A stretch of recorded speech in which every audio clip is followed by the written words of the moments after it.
Assalamualaikum warahmatullahi wabarakatuh.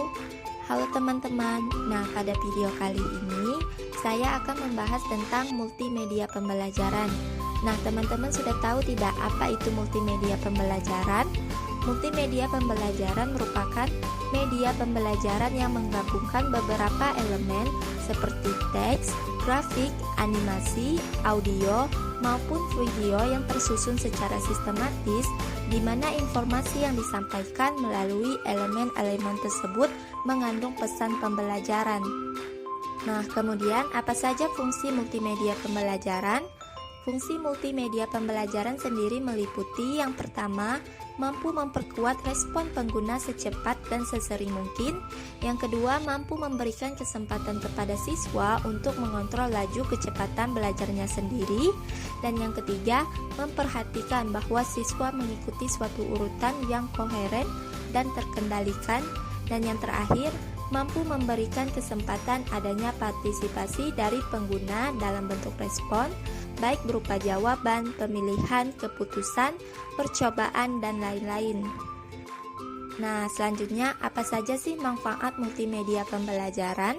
Nah, secara umum, manfaat yang dapat diperoleh multimedia pembelajaran adalah proses pembelajaran lebih menarik, kemudian lebih interaktif, selanjutnya jumlah waktu mengajar dapat dikurang, kualitas belajar siswa dapat ditingkatkan, dan proses belajar mengajar dapat dilakukan di mana saja dan kapan saja, serta sikap belajar siswa dapat ditingkatkan. Nah, kemudian seperti apa karakteristik multimedia pembelajaran? Karakteristik multimedia pembelajaran meliputi yang pertama, memiliki lebih dari satu media yang konvergen, yang kedua, bersifat interaktif, dan yang ketiga, bersifat mandiri. Nah, selanjutnya, apa saja keunggulan multimedia pembelajaran? Keunggulan multimedia pembelajaran sendiri meliputi yang pertama, memperbesar benda yang sangat kecil dan tidak tampak oleh mata, seperti kuman, bakteri, dan elektron. Yang kedua, memperkecil benda yang sangat besar, seperti gajah, rumah, dan gunung. Yang ketiga, menyajikan benda atau peristiwa yang kompleks, rumit, dan berlangsung cepat atau lambat, seperti sistem tubuh manusia, bekerjanya suatu mesin, dan beredarnya planet Mars. Yang keempat, menyajikan benda atau peristiwa yang jauh, seperti bulan, bintang, dan salju. Yang kelima, penyajian benda atau peristiwa yang berbahaya, seperti letusan gunung berapi dan racun. Dan yang keenam, meningkatkan daya tarik dan perhatian siswa. Selanjutnya, contoh multimedia pembelajaran online dan offline. Nah, contoh multimedia pembelajaran online yaitu yang pertama, online berbentuk audio, seperti radio edukasi Kemdikbud, kemudian suara edukasi atau podcast English First.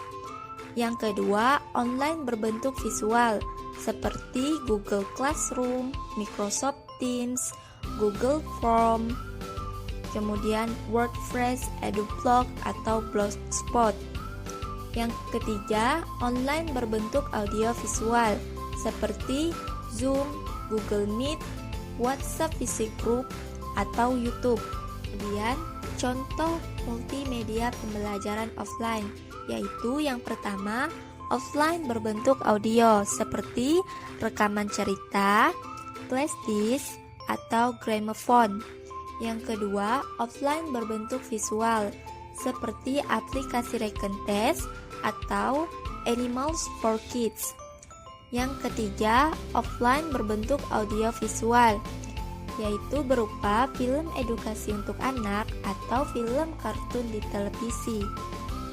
Baik, sekian penjelasan saya tentang multimedia pembelajaran pada video kali ini. Saya ucapkan terima kasih.